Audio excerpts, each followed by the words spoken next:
Ladies, did you know, based in science, men are way more visual than us, and they can see if you as a woman are highly in your masculine energy. Because women who operate highly in their masculine energy, it's funny because a lot of you guys are like, where are they? Ma'am, they're not going to come in your world because you're energetically not in alignment with those kind of men. Okay? If you're not energetically in alignment with those kind of men, it's kind of like if you're in a building that has 100 floors and on the bottom floor are roaches. However, you live on the 99th floor, you're not going to encounter the roaches. On your floor is fancy. On your floor is clean. On your floor you got granite. But in the basement, ma'am, there's rats and roaches there. And unless you live in the basement, you will never know that it's there. You will never encounter them. And people in the basement, they don't even have a clue that on the 99th floor, it's all beautiful. The view is beautiful up there. You can see birds flying around. You enjoying life at the highest level on the 99th floor. So when you go down to the basement, you tell them, oh my God, y'all, do you know that there's places where there's great views and birds flying and there's granites and it's really beautiful? And they're like, well, where is that? Well, sure the hell ain't in the basement. You got to go all the way up to the 99th floor. And it's the same thing when it comes to this, ladies. Men are biochemically wired to be able to identify if you operate in your masculine energy. And if you hear me when I tell you this, oh my God, it will. Men are biochemically wired because when a woman is operating in her masculine energy, she produces a high level of testosterone. It drops her estrogen and it affects her facial features. It increases her testosterone.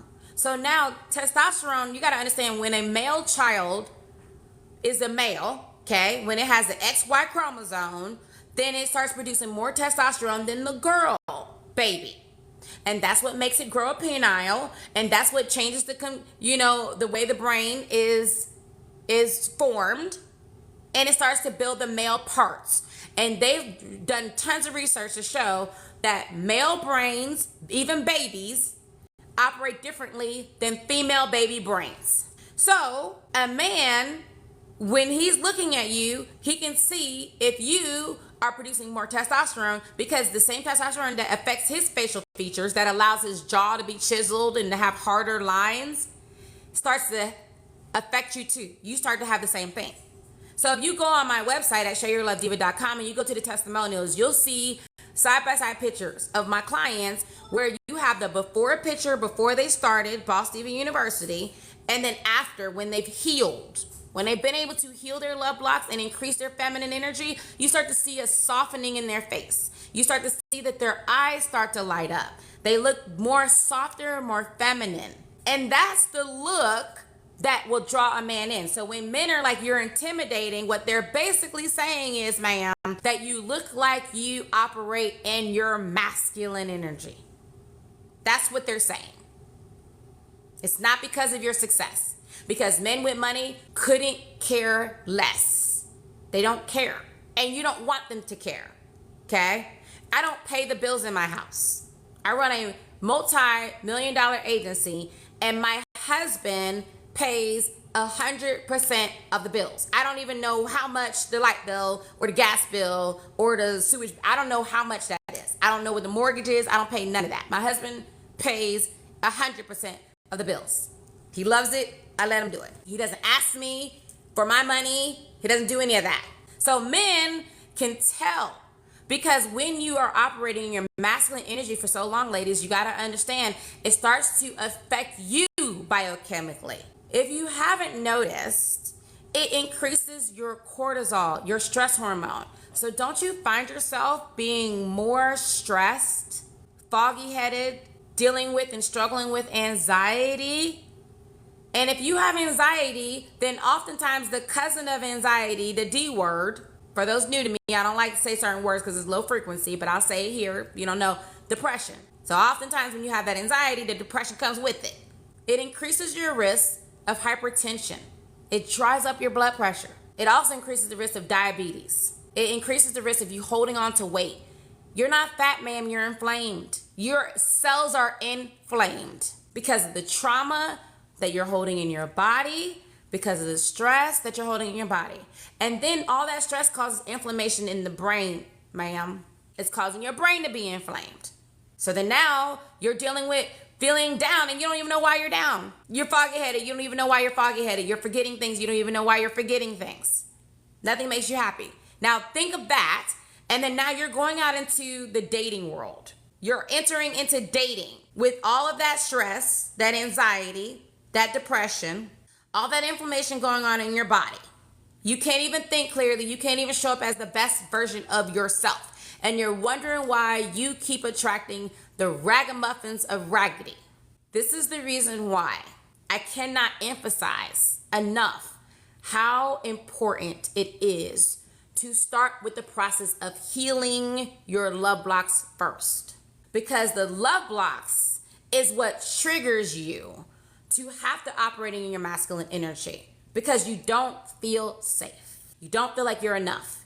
And it's funny because I've had women who have made all kinds of money. I've had celebrities that I've worked with, and when you look at them publicly, you think they have it all together. They have all the money, they have all the success, and they still don't feel like they're good enough. So they work hard in order to overcompensate to be seen. And the still love block, the trauma that is causing, that has initially driven them to be so ambitious and to work so hard, hasn't been healed. So now it starts to wear them out. And when you haven't healed your love blocks, you cannot, activate your feminine energy. You just cannot do it. And the reason why you can't activate your feminine energy when you haven't healed is because feminine energy requires safety in order for it to be activated. So for all of you ladies who have no problem being able to attract a man, but you have a hard time keeping him, this is what's going on.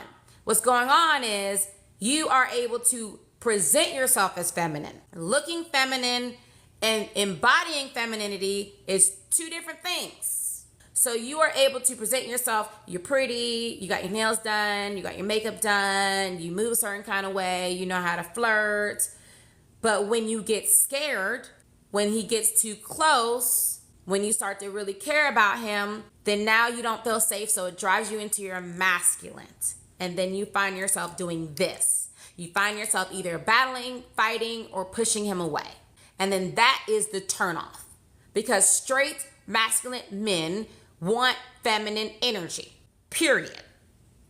And two masculine energies together is going to repel each other. Just like two negative ends of a magnet, no matter how hard I try to connect these two ends of a magnet, they will always repel each other. So how do you fix this? How do you fix this? The only way you can fix this is first, you got to heal. You got to heal properly. And some of you are like, okay, well, I'm in therapy. I've been in therapy for 4 years. My point exactly, ma'am. It doesn't take 4 years. It's the same way it wouldn't take 4 years for you to heal a cut. You could break your leg and it's not going to take you 4 years for you to heal a broken leg. Knowing what's wrong isn't the same thing as healing what's wrong. And I'm the therapy coach, okay? A lot of therapists come to me to be able to help them, to be able to coach them, because even the best therapist will tell you that something is missing. And I'm going to tell you what is missing.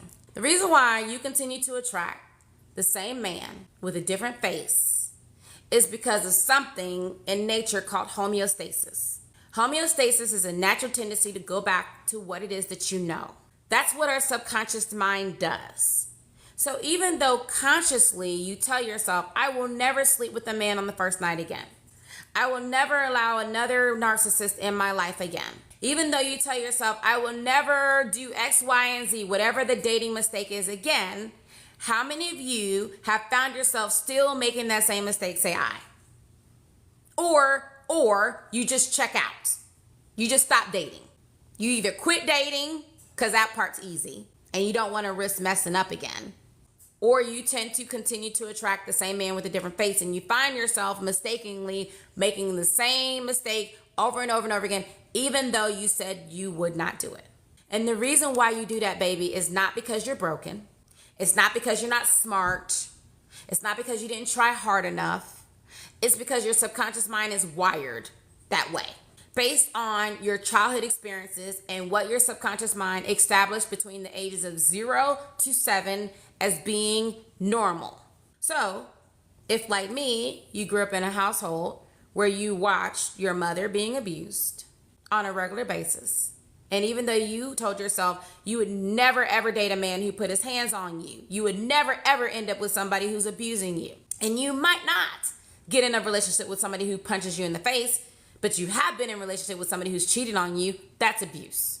You have been in a relationship with somebody who keeps lying to you, who keeps manipulating you, who keeps gaslighting you, who keeps stringing you along, that's abuse. So you attract still another form of abuse, whether that's mental, whether that's emotional, maybe even sexual. You're still attracting abuse because that's what your subconscious mind knows as normal. If you had somebody that you really care about abandon you and you think that it's because it was something wrong with you, you weren't worthy, then now your fears of abandonment, and you tend to attract people who keep abandoning you. They might abandon you emotionally. They might play that game where they stonewall you, where you care about them, but if you do something that pisses them off, then now they don't want to talk to you. Now they're pushing you away. Now they're playing that hot and cold game. And your brain will continue to subconsciously gravitate towards those experiences, replicating it over and over and over again, because your subconscious mind is designed to continue to repeat the past so that it's predictable.